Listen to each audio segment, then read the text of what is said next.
mechanisms that firms use to share cash flows with investors. The firm's board of directors makes the decision how much dividends, if any, to pay out, and unlike the coupon payments on a bond, which are promised and contractually obligated, there's no obligation for a firm to make a dividend payment. Having said that, dividend policies tend to be pretty sticky. That means that if companies have paid dividends in the past, they will more than likely to continue paying dividends in the future. And the reason that companies don't like to cut dividends or quit paying dividends if they've paid them in the past is because they fear they will be sending a signal to the market that they're not comfortable, that the company is not comfortable with its earnings power going forward.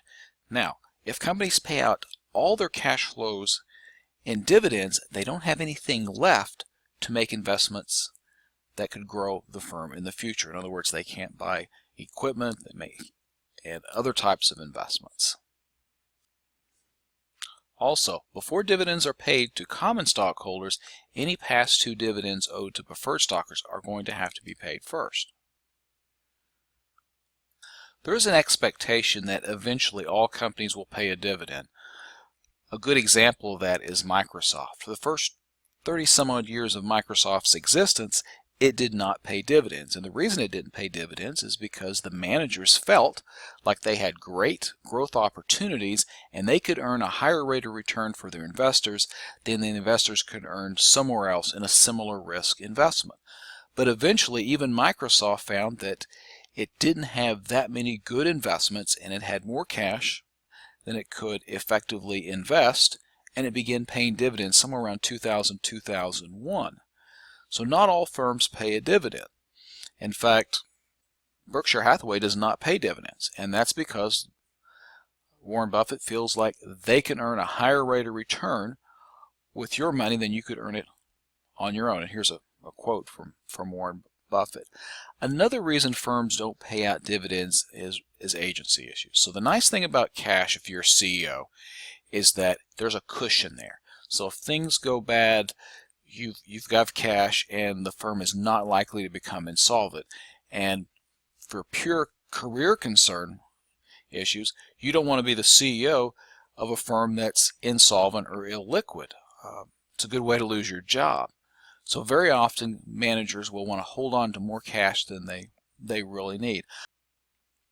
So what is preferred stock? Preferred stock is kind of like a hybrid. It's not really debt and it's not really equity. It occupies a middle space. So preferred stockholders are not guaranteed a preferred stock dividend, but they are promised to receive dividends before common stockholders can. Like a bond, preferred stock dividends are fixed amount of face value and they don't change. Unlike a bond and more like a common stock, there's no maturity date on preferred stock, although some preferred stocks have a conversion feature that after so many years they'll convert to common stock.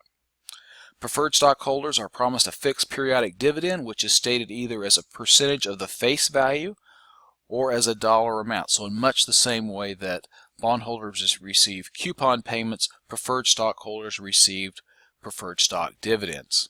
Par value preferred stock is a preferred stock with a stated face value that is used with a specified dividend percentage to determine the annual dollar dividend. So for example, if we had a 5% dividend on a $100 par value stock, that would mean each year the preferred stock dividend was 5% of that $100 face value, or $5. Now, no par preferred stock is preferred stock with no stated face value, but instead it simply has a stated dollar annual dividend.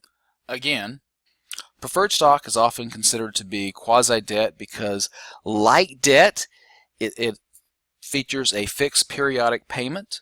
So for preferred stock, that's a fixed periodic preferred stock dividend, whereas with debt, with a bond, we'd have a fixed periodic coupon payment. However, a preferred stock is more like a common stock and unlike debt in that it has no maturity date. And because preferred stockholders have a fixed claim on the firm's income that takes precedence over the claim of common stockholders, preferred stockholders are exposed to less risk.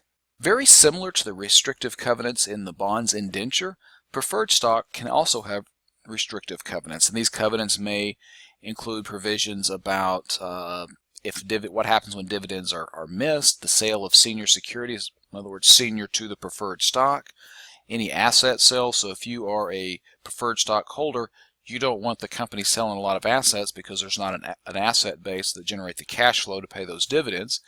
And you also, if you're a preferred stockholder interested in receiving that preferred stock dividend, you would like the company to maintain liquidity. In other words, you'd like them to have sufficient cash on hand to make sure that they can pay you. And there also may have some restrictions on repurchases of common stock, because again, that would deplete the firm's cash and make the preferred stockholders' claim on the company less valuable, less secure. Two general types of preferred stock with respect to how dividends are paid. There's cumulative preferred stock, which means that if a company quits making preferred stock payments, before it can begin paying common stockholders any dividends, it has to pay all those missed preferred stock dividends in arrears. Whereas non-cumulative preferred stock means that unpaid dividends do not accumulate. However, even with non-cumulative preferred stock, the preferred stockholders have to be paid that period's dividend before common stockholders can be paid dividends.